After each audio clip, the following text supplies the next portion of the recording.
नमस्कार साथियों, जय हिंद। कैसे आप सभी। तो एक बार फिर से शॉर्ट वीडियो में आपके लिए हाजिर हूं, क्योंकि साथियों आप सब जानते हो कि कुछ समय से हम लोगों पर एक स्ट्राइक आई हुई है। उसकी वजह से क्लास जो है वो लाइव तो नहीं हो पाएगी, लेकिन हाँ आपके लिए थोड़ी थोड़ी शॉर्ट्स वीडियो लेकर आए हैं, जिसमें शानदार प्रश्न बहुत क्विकली करेंगे, जिसमें 10 से 15 मिनट में हम उसको कंप्लीट कराएंगे। तो चलिए, तैयार हैं आप सब लोग। तो आपके लिए कुछ प्रश्न हैं, 15 प्रश्न करने हैं बैक टू बैक, और सारे के सारे बहुत अच्छे से करना है और समझेंगे। तो चलिए चलते हैं। और कहावत कहते हैं ना साथियों कि मुकद्दर में जो लिखा है वो सिर्फ हमारी खता है, जो मेहनत से पाया है वही हमारा पारितोषिक है, या कह सकते हो वो श्रम है।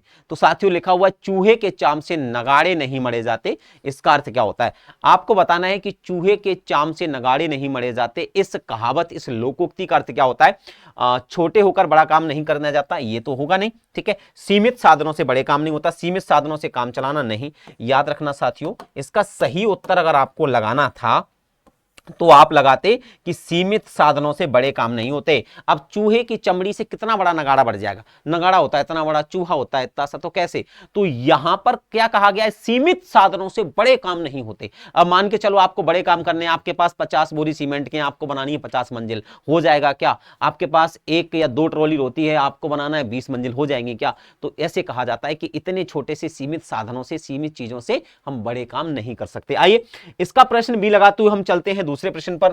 बेटा कौटिल्य शब्द का विलोम बार बार आपसे पूछा जाता है, हर एग्जाम में पूछा जाता है, तो क्यों ना हम इसको याद कर लें। तो चलिए फटाफट से, अमूमन 90% विद्यार्थियों को याद होगा। कमेंट्स आप सब लोग करेंगे, मैं कमेंट्स आपके जरूर ले लूंगा जब ये प्रीमियर चलेगा तब। तो याद रखना, विलोम का मतलब होता है उल्टा शब्द, और चाणक्य तो अपने आप में कैसे थे, नीतिज्ञ थे, कुटिल थे। तो इनका विलोम क्या होना चाहिए, आर्तव होगा, मृदुलता होगा, नहीं, इनका जो विलोम होगा साथियों वो होगा आर्जव।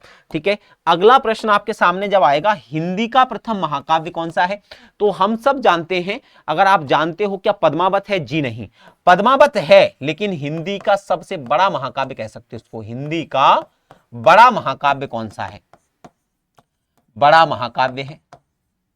अवधी भाषा का सबसे बड़ा महाकाव्य है, ये भी कह सकते हो, अवधी में लिखा गया है। लेखक कौन है, जायसी है, ठीक है। लेकिन पहले की बात करोगे तो आपके सामने एक विकल्प आएगा, और वो है पृथ्वीराज रासो, जिसको लिखा किसने था, तो जिसको लिखा था चंदवरदाई ने, चंदवरदाई ने लिखा था, ध्यान रखना, चंदवरदाई ने।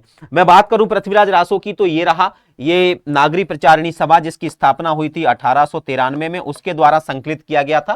पृथ्वीराज रासो का ये पेज था, ठीक है। चांदवरदाई लिखा हुआ है, मूलतः ब्रज भाषा में लिखा गया था, यह भी याद रखना, कोई पूछ ले तो। पृथ्वीराज चौहान के जीवन के बारे में है, इनके युद्धों के बारे में लिखा हुआ है, तराइन का युद्ध के बारे में लिखा है, गौरी को कैसे इन्होंने मारा ये लिखा हुआ है ना, इसमें है ना, संयुक्ता को कैसे वो लेने गए कन्नौज ये लिखा हुआ है, जयचंद के साथ युद्धों के, और जयचंद की बेटी को अगवा करके लाना और उनसे विवाह करना, और उसके बाद मोहम्मद गौरी का आक्रमण, ये सारी चीजें विधिवत दी हुई हैं। ये एक अपने आप में अनोखी और रोचक कहानी है, किसकी, तो याद रखना पृथ्वीराज चौहान की। तो साथियों इसके बाद चलते हैं हम अगले प्रश्न पर। अगला प्रश्न एक कह सकते हो कि अलंकार पूछा है, कहा गया, सॉरी अलंकार नहीं है, इसमें रस पूछा है, यहां रस लिख लेना, रस पूछा गया है, ठीक है। रस लिखा हुआ है, मन रे तन कागज का पुतला, लागे बूंद विनस जाए क्षण में, गर्व करे काहे इतना। इतना अहंकार क्यों, जब हमें पता है कि जब भी बूंद पड़ती है तो ये खत्म हो जाता है, 1 सेकंड लगती है। मानव को मिट्टी बनने में 1 पल का समय लगता है, केवल 1 पल का, प्राण गए नहीं, 1-2 घंटे बाद तो डेड बॉडी बदबू मारने लगती है, तो सीधा जला आते हैं। आप कोई नेता बने रहो, आप कोई विधानसभा अध्यक्ष बने रहो, आप प्रधानमंत्री बने रहो, इससे कोई फर्क नहीं पड़ता। आपके प्राण गए, आप मिट्टी हो गए, बात खत्म। तो तब ये लिखता है कवि के मन रे तन कागज का पुतला, अपने मन को समझाता हुआ कहता है कि हम तो कागज के पुतले हैं। एक अगर काल रूपी अगर हमारे शरीर पर बूंद पड़ गई, हम मर गए, तो याद रखना, लागे बूंद बिनस जाए क्षण में। फिर हम कितना गर्व करते हैं अपने आप पर, कितना अहंकार करते, अभिमान करते, दूसरों को नीचा दिखाते हैं। कारण पता तो सबको ही है, इस मिट्टी के ही है, मिट्टी में मल जाना है। लेकिन तब भी लोगों के अंदर जो दृष्टि है, जो अज्ञानता है, वो भरी पड़ी है।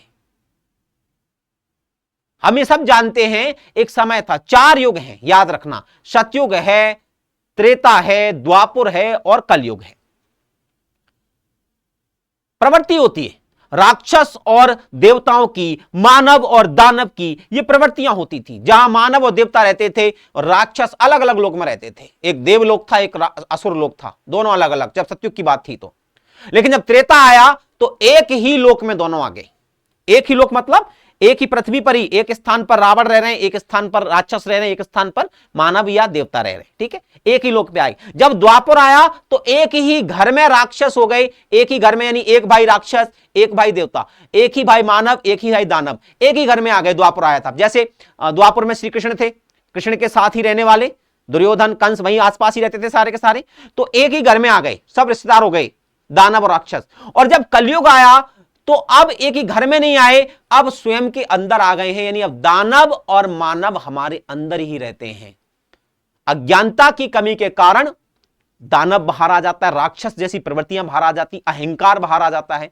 और मानव कब आता है? जब ज्ञान होता है, तब मानव बाहर आता है। आइए, तो यहां पर साथियों याद रखना, जब अहंकार से हटकर वैराग्य की ओर जाते हैं, और वैराग्य तभी मिलता है जब हमारे मन में क्या हो? शांति हो। और शांति तभी होगी जब हमारे मन में शांत रस निकले। इसका स्थायी भाव क्या है पूछ लें तो याद रखना, निर्वेद लगा देना।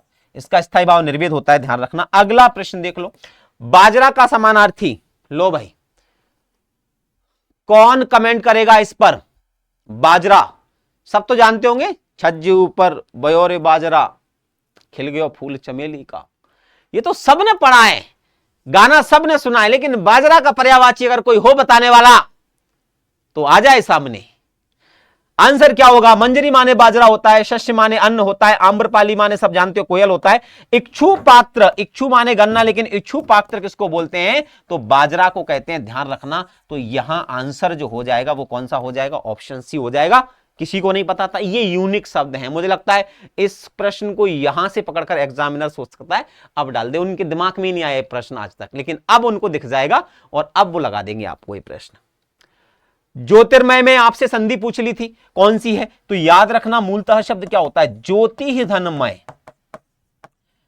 ये शब्द है, विसर्ग लगा है, इसका मतलब क्या हो जाएगा? विसर्ग संधि हो जाएगी। ऑप्शन बी लगाते हुए आगे बढ़ जाओ। दिन दिन में समास कौन सा है? अच्छा ये बताओ जरा, जब शब्द समान हो, जब आवृत्ति वाले शब्द हो, एक ही शब्द रिपीटेशन होगा, तो कौन सा समास होता है? तीनों में से एक भी नहीं होता। क्यों? क्योंकि गुरुजी अगर दिन दिन लिखा हुआ है तो फिर कौन सा होगा? अव्यय भाव समास होगा। कौन सा होगा? अव्यय भाव समास होगा। इसका जो ऑप्शन बनेगा वो ई सही बनेगा। दिगु क्यों नहीं होगा गुरुजी? द्वंद्व क्यों नहीं होगा? दोनों ही पद तो हैं। द्वंद्व तब होता जब शब्द लिखा होता दिन रात, क्योंकि यहां दिन दिन का मतलब होता है प्रतिदिन होने वाली घटना, और प्रतिदिन समास जो है वो किस में आता है? अव्यय भाव में आता है।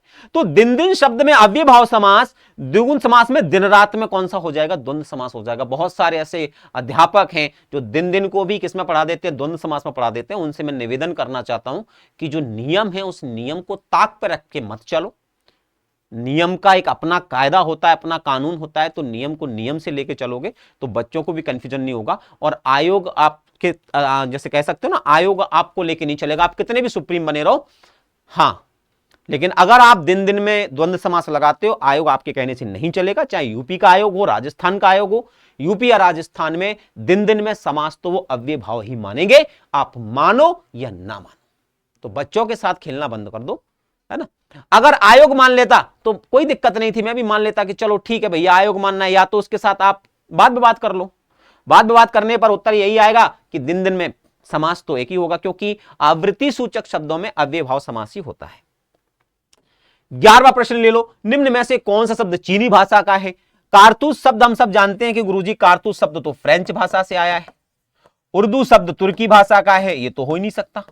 अचार शब्द पुर्तगाली भाषा का, ये भी नहीं हो सकता गुरुजी।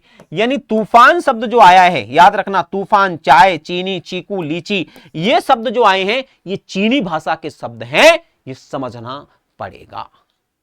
आइए, आपके सामने 12वां प्रश्न लिखा हुआ है, निम्न वाक्य को पढ़िए तथा उसमें कारक के सही भेद को चुनिए। ठीक है, हे प्रभु मेरी इच्छा पूर्ण करो। हे प्रभु के बाद अगर आप देखोगे तो आपको यह चिन्ह मिल गया, और यह चिन्ह आता है संबोधन में, और संबोधन वाला ऑप्शन मिलेगा ऑप्शन सी, तो आंसर सी हो जाएगा। 13वां प्रश्न, सो किस प्रकार का सर्वनाम है? याद रखना बच्चे, जो लिखा हो, सो लिखा हो, तो ये संबंधवाचक सर्वनाम में आते हैं। ऑप्शन कौन सा सही हो जाएगा बच्चे? इनके लिए ऑप्शन जो सही होगा वो होगा ऑप्शन सी। संबंधवाचक प्रश्नाम, जो, सो, जिसे, जिसे, जब, इस प्रकार के। निम्न में से पुल्लिंग शब्द कौन सा है आपको बताना है। सुंदरता अच्छी, मूर्खता बुरी, निद्रा आई, सारे स्त्रीलिंग। लेकिन भाई साहब एक आदमी बचा हुआ है अभी, मच्छर। मच्छर शब्द जो है वो पुल्लिंग है, तो आंसर क्या लगा देना, ए लगा देना। भाई मच्छर शब्द क्या है, मच्छर शब्द पुल्लिंग हो गया। एक और प्रश्न देख लीजिएगा, लिखा है नेताजी ने कहा मैं तुम्हें आजादी दिलाऊंगा। ध्यान रखना ये कोई नारा नहीं है, यहां किसी सुभाष चंद्र की बात नहीं हो रही है, यहां पर कोई सुभाष चंद्र की बात नहीं हो रही, केवल नेताजी कोई है वो कहना चाहता है कि मैं तुम्हें आजादी दिलाऊंगा। हो सकता है जेल से दिला रहा हो, कुछ भी कर रहा हो। तो यहां नेता कोई पर्टिकुलर व्यक्ति नहीं है, यहां नेता अपने आप में क्या है, एक पोस्ट का नाम है, और पोस्ट जो होता है हमेशा जातिवाचक में आती है, इसीलिए यहां पर जो आंसर होना चाहिए था वो हो जाएगा जातिवाचक, यानी ऑप्शन ये हो जाएगा बेटा, ये हो जाएगा जातिवाचक, डी ऑप्शन सही हो जाएगा। तो ये फास्ट एंड फ्यूरियस 10 मिनट में कुल 15 प्रश्न आपको कराने का मेरा प्रयास था। आशा है कि 15 प्रश्न आपने बहुत अच्छे से किए होंगे। ऐसे ही क्विक रिवीजन के साथ हम मिलते रहेंगे आपसे, तब तक के लिए दीजिएगा विदा। जय हिंद, राधे राधे, वंदे मातरम साथियों, धन्यवाद दोस्तों।